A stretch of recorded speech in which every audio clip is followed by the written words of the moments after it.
Okay, so we're going to talk about a couple things today. First, I wanted to just sort of fill everybody in on the direction that the podcast is going to go, and then transition into another topic that's related. So let's start with the direction of the podcast. So number one, for those of you that had been following us, you'd see that our consistency started falling off towards the later episodes, and Cub never put any pressure on me, but he was always very encouraging about trying to find ways to get more consistent and release episodes every week. As I mentioned in the last episode, and as you most likely have gathered, that he, this was a very important project for him, very important project for me, and we believe in it. And so, just before he passed, we had actually put some plans into, we'd actually just come up with some ideas to make sure that we get the content out more consistently. And unfortunately, we didn't have a chance to put those into motion together. But I would like to do that. And so, I kind of want to. I don't know. This might get kind of weird, but stay with me. So, I don't know if anybody is familiar with this whole idea of visualizing or visualization. I hear this. I've come across this in books and podcasts, and some of the successful entrepreneurs that I follow. They talk about, visualizing, and, if you have a goal, to take time to visualize that goal in detail and what it does. And I won't get too far into it. You should research it if it's of interest, but what it does, and my understanding of what it does, is that by doing that and visualizing things in great detail, it imprints that on your subconscious mind. And so if you think of your mind as two things, you have the conscious mind and the subconscious mind. If you're trying to consciously think about how to accomplish your goals, you might run into all these kind of roadblocks and stuff, or you will. Most of us will. Most of us do. And by visualizing, you imprint it on your subconscious mind. And the thing that's cool about that is your subconscious mind is basically working 24/7. So even when you're sleeping, obviously your conscious mind is shut off. Well, that's at least my understanding, is that it's turned off, but your subconscious mind is still going. So if you visualize, what you're trying to accomplish, then, and you do that consistently and in great detail, it'll imprint that on your subconscious mind. So then your subconscious mind is just working in the background. And one thing in a book that I read called The Power of the Subconscious Mind, they had talked about how, if you cut yourself, you don't have to think about healing that wound. Like, your body just does that shit for you. You don't have to think about, I don't have to think to make air come in and out of my lungs or make my heart pump blood. And my understanding is that that's your subconscious mind that's just doing all that stuff in the background. So the visualization, you imprint that shit on there, and then, I don't know, I'm sure you get it. But anyway, the point of all that is that there was another book that I read, and it just kind of hit me this morning when I was brainstorming about what to do with the podcast. There was another book called Think and Grow Rich, and there's a lot of stuff in there about the same kind of thing, is like about your subconscious mind and the power that it has. And the author told this really cool story about how he used to have these sort of like these kind of mental, what do you call them? Like council meetings with all of these people that he wanted to learn from. So I don't remember all the people that were in there, but one of them was Abraham Lincoln, and I think like Tesla was in there. There's a bunch of different people. And so what he did was he researched all these people and learned as much as he could about them and their personalities and all the things that they brought to the table. And he selected this group of people to have these kind of, I think it's sort of like round table discussions, inside his mind. So he was visualizing these discussions. And so what it did for him is when he's trying to solve a problem, he would have all these people and he would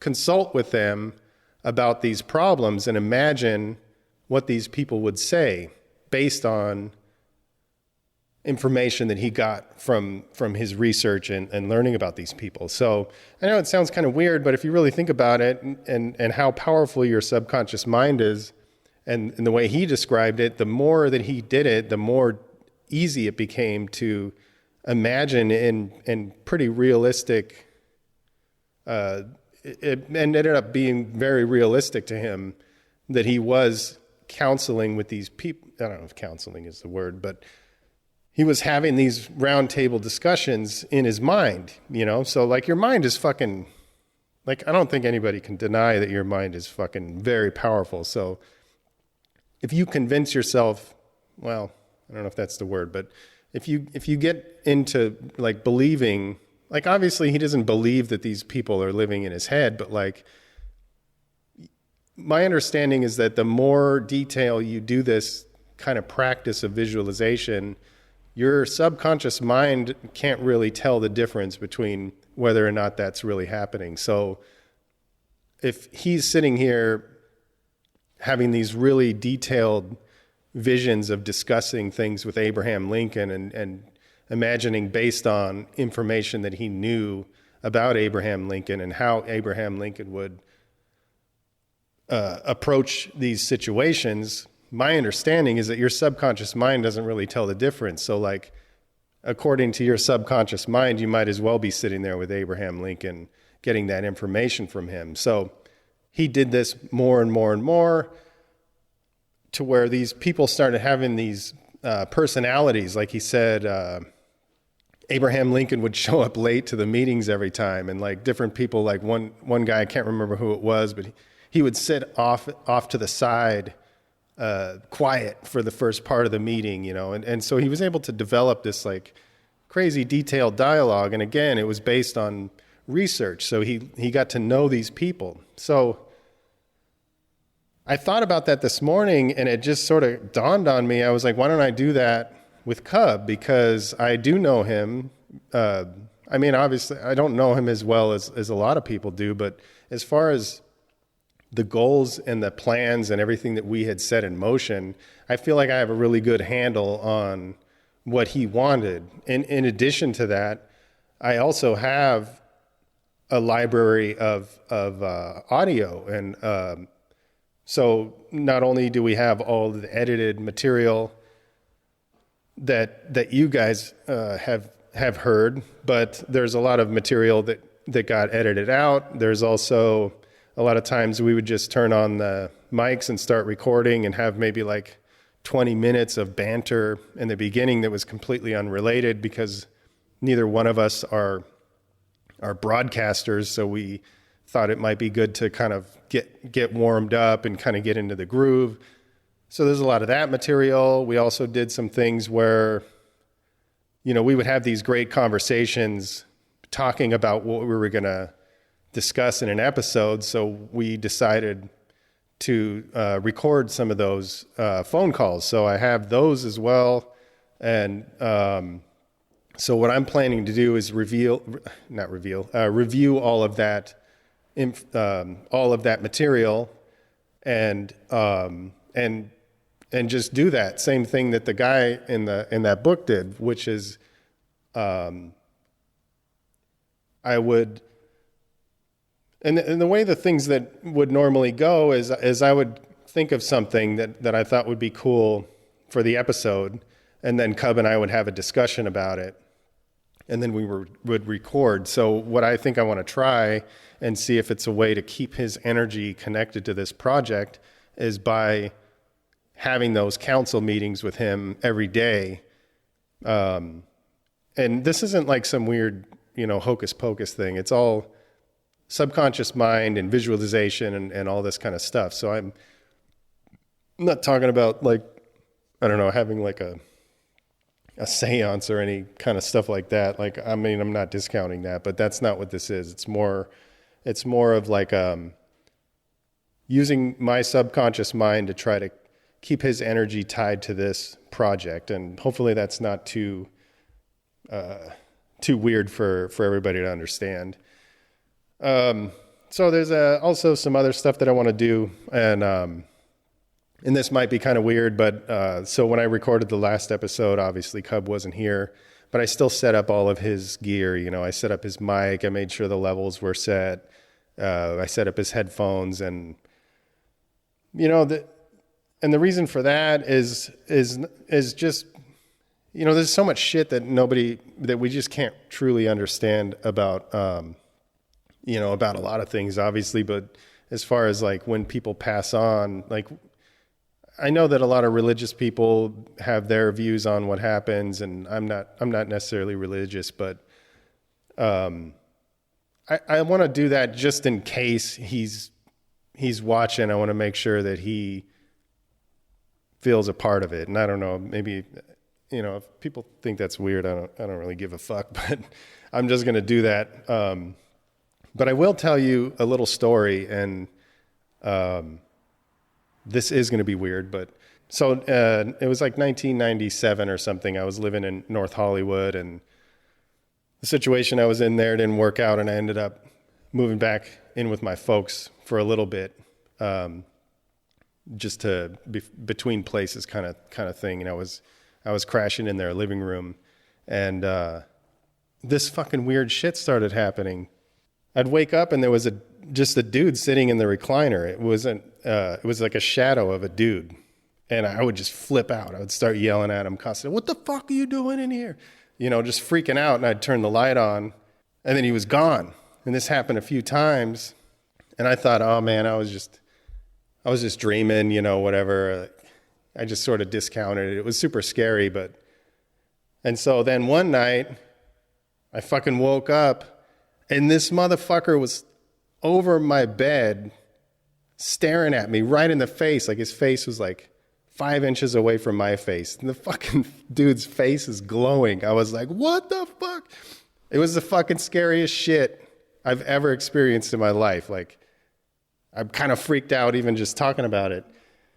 And so I didn't tell anybody about this because I was like, man, I must have been dreaming. Like, there's no way that there's a fucking dude, just like fucking shadow dude, just chilling, So anyway, I ended up moving out. I went off to Cal Arts and studied there. My parents ended up moving out of that place, and so I came to help them move. And as I was helping them, I told my dad, I was like, hey man, do you think this place is haunted? And he's like, oh yeah. And I was like, really? Like, I didn't expect that response. And he started telling me shit that he saw. Like, he would see somebody walking like by the door, and he thought like my mom had come home. And so he'd come and look for him. And he told me a few other stories I can't really remember. And so I sort of felt like that was sort of validated. Like, oh, you saw some shit too. His stuff was a little more like out of the corner of his eye, or like, how like you see somebody walk by a doorway, but he wasn't like looking right at the doorway. So some of that shit could be explained away. And so I didn't really think much about it. But at that point, I really believed that I was seeing some shit. And then it wasn't like maybe 2 months ago, my sister called me, and she was with my mom, and she was like, did you see some shit in that house that you came back to? And I was like, yeah, I did. And I was like, what did you see? And she starts telling me that she fucking saw the same fucking shadow dude. This motherfucker comes walking out of the wall and walks down the hallway towards the room that I was in. She said she would see that shit all the time. So anyway, I know that's a totally random story, but the point of that is I've seen some shit and I believe there's a lot of things that we don't understand. So that's kind of why I want to keep his microphone set up. Not that he's going to like start talking or anything, but if he's there just, watching. And as I'm saying all this, I know it sounds kind of weird, but if he's around, I want him to feel like, he's still part of this thing. So that's what I'm going to do. So anyway, sorry for that detour. Hopefully somebody found it interesting, but I don't even know why I brought that into this. But the idea with all of that visualization and all of that stuff, it's I believe it'll be a good way to keep him connected to the project. In addition to that, like I said, we have all this extra material, so I'm going to make sure that always cut in some of his clips so that way every week you can keep hearing his voice. And I've heard a lot of, not a lot, but I've heard this before where, somebody lost a loved one and, some years down the line, they'll be saying stuff like, I'm having a hard time remembering what their voice sounded like and just stuff like that. So I think if I cut in his actual voice and I'll try to keep it related to whatever it is that the episode is about, but sometimes, it'll just be something just to have it there. So I'm going to make sure that that his voice is always on there. As far as like what's going to happen, like I don't know, I don't have control over that. Like this is just sort of the idea that I had this morning, and it made sense to me, and as I'm typing it out, I felt good about it. I don't know if you've ever had this kind of like, I think it's an epiphany. I don't, that might not be right, but it's like, have you ever like been thinking about something and then all of a sudden the idea comes to you and you start feeling like it's right, but then like your whole fucking being kind of feels like it's telling you, yeah, this is the shit. This is what you got to do, So, I felt like that this morning when I was thinking about all this stuff. And especially like, I know that whole like council of people in your mind may sound weird to some of you. Anybody that's into meditation and visualization and all that kind of stuff, maybe that doesn't sound weird at all. Like if somebody told me that, I'd be like, hell yeah, that's a good thing. So that's what I'm going to do. But, so I want to transition to something else. This is something that, has come up in our conversations, before. And, it's just the idea of how little control we have over things. So, for example, Cub passed away. I don't have any control over that. That's an outcome that was completely out of my control. But what I do have control over is what I can do is let me try that again. What I do have control over is my response to it. So, like I said before, this project's very important to him. Consistency was important to him. So my response to his unfortunate passing is to find the time to make sure that I make that shit happen. Because, the studio business is so fucking busy right now. It's been very easy to... sorry, that's not the right word. It's been very difficult for me to find the energy to do this project, but now we're hit with this situation that none of us saw coming and none of us had any control over. So I want to take what's within my control and push forward. So to get further into that, when you really think about how much do we have control over, and when you really start to break it down, you kind of don't have that much control over anything. You can only control what you do. So like an example that I wrote down was, you drive to work every day, or say I drive from Long Beach to San Pedro every day. And for the most part, I'm assuming I'm going to make it there, but I really don't have any control over whether or not I make it to my destination. I don't have control over when I turn the key on my car, if that shit's going to start. I do have control over how I respond. So if the car doesn't start, I can call AAA. But again, I don't have control over whether or not they're going to do what they say they're going to do. Or I could take an Uber. But again, I don't have control over whether or not they're going to do it. I can only control my response and what I do. And you can tie that to, mental and emotional and all these kind of things. Like how much time have you spent, frustrated and pissed off over something that you have no control over, something that someone else did or something someone else said, or, whether or not so-and-so is going to like you or like what you did or like your graffiti. All of these things are completely out of your control, but we waste so much time and so much energy on that, on all this shit that we have no fucking control over at all. I mean, I don't know. Here we go. trying to figure this shit out. It's weird not having him here because, like, usually I could just kind of like bounce off of him, but I'm doing my best. We're gonna push forward, but so back to Cub and his passing. Obviously, there's a lot of things that I could, and I've found myself doing this, thinking about what I could have done differently and all these kind of things. But again, that's out of my control. So I guess the point is, my energy would be more, a better investment of my energy, I guess I could say it that way, would be to focus on the things that I do have control over. Of course, you take time to mourn and feel the sadness and all of that stuff. And I'm doing all of that, but it doesn't mean that I personally don't need to stop moving forward to do that. I'm in my own mind all day, every day, so I can feel all that shit while I'm pushing through and while I'm trying to make sure that the goals that we set out are accomplished. And I think that's all I got. So I will cut in a clip from Cub, and I can't promise that an episode is going to come out every week, but that is what I'm going to try to do. That is what we are going to try to do.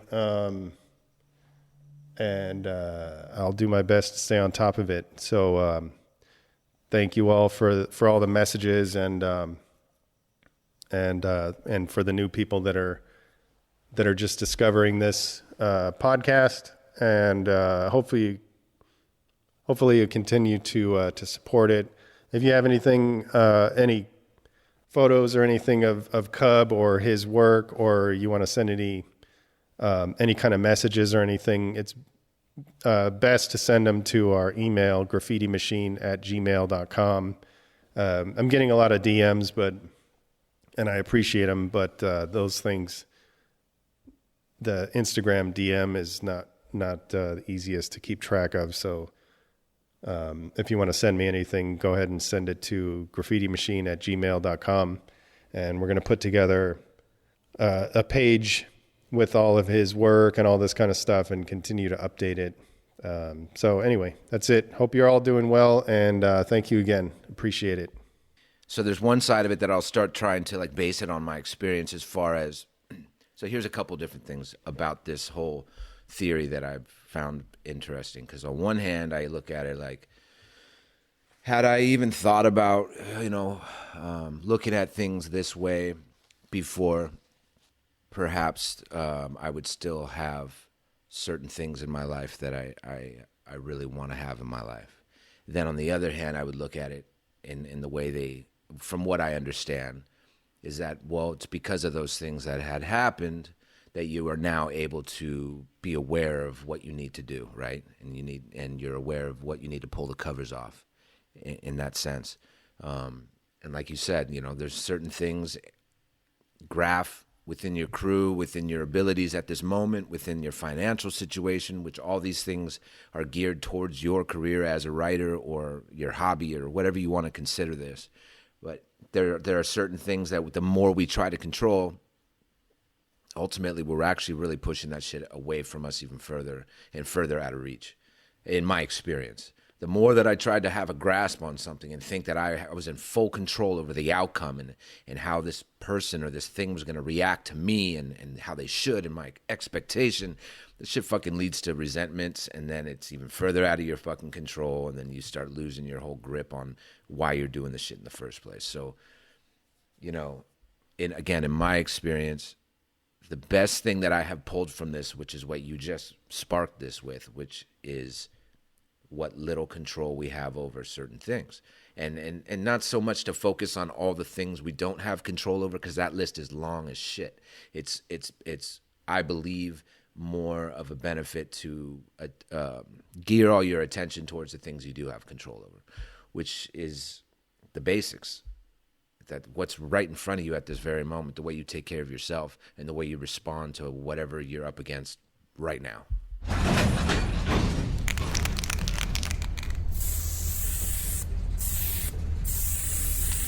All right, good. Appreciate each and every one of you guys who are supporting the cause and continue to spread the love. And yeah, stay up.